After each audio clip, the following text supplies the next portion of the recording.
Party ఫిర్యాదులపై విచారణ జరగనుంది. నిన్న విచారణకు 4 ఎమ్మెల్యేలు హాజరయ్యారు. నేడు మరికొంతమంది ఎమ్మెల్యేలు విచారణకు హాజరు కానున్నారు. స్టేట్మెంట్ రికార్డులపై ఎమ్మెల్యేలు సంతకాలు చేరున్నారు.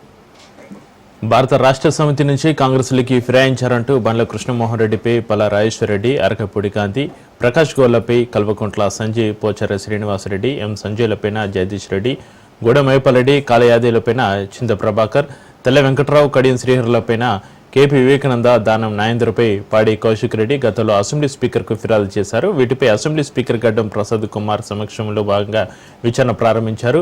ఫిర్యాదులపై ఫిర్యాదు చేసిన భారత రాష్ట్ర సమితి ఎమ్మెల్యేల తరపు న్యాయవాదులు కూడా దీనికి హాజరయ్యారు. తొలుత ఫిర్యాదు చేసిన బీఆర్ఎస్ ఎమ్మెల్యేలు పల్లా రాజేశ్వర్ రెడ్డి, కల్వకుంట్ల సంజయ్, చింద్ర ప్రభాకర్లను ఆరోపణలు ఎదుర్కొంటున్న ఎమ్మెల్యేలు కృష్ణమోహన్ రెడ్డి, ప్రకాష్ గౌడ్, కాళ యాదయ్య, మైపాల్ రెడ్ల తరపు న్యాయవాదులు వేర్వేరుగా క్రాస్ ఎగ్జామినేషన్ చేశారు. పార్టీ ఫిర్యాదులపైన మీరు చేసిన ఫిర్యాదులు వాస్తవం కాదన్నారు. ముఖ్యమంత్రిని అన్ని పార్టీల ఎమ్మెల్యేలు కలుస్తుంటారని, ఏ ఎమ్మెల్యే కూడా తమ నియోజకవర్గ అభివృద్ధి పనుల కోసం కలిశారని తెలిపారు.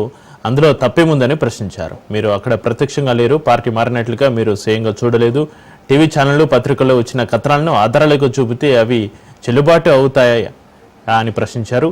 మీ పార్టీ నుంచి ఫిర్యాదులకు పాల్పడినట్లుగా భావిస్తే షోకస్ నోటీసులు ఏమైనా ఇచ్చారా అని, అంతర్గత సమావేశాలకు పిలుపునిస్తున్నారా అని లాయర్లు ప్రశ్నల వర్షం కురిపించారు. మారినట్లుగా సమర్పించిన ఫోటోలు, వీడియోలు మార్ఫింగ్ చేసినట్లుగా ఉన్నాయని ఒక దశలో న్యాయవాదులు పేర్కొనగా దీనిపైన బీఆర్ఎస్ ఎమ్మెల్యేలు తీవ్ర అభ్యంతరం వ్యక్తం చేశారు.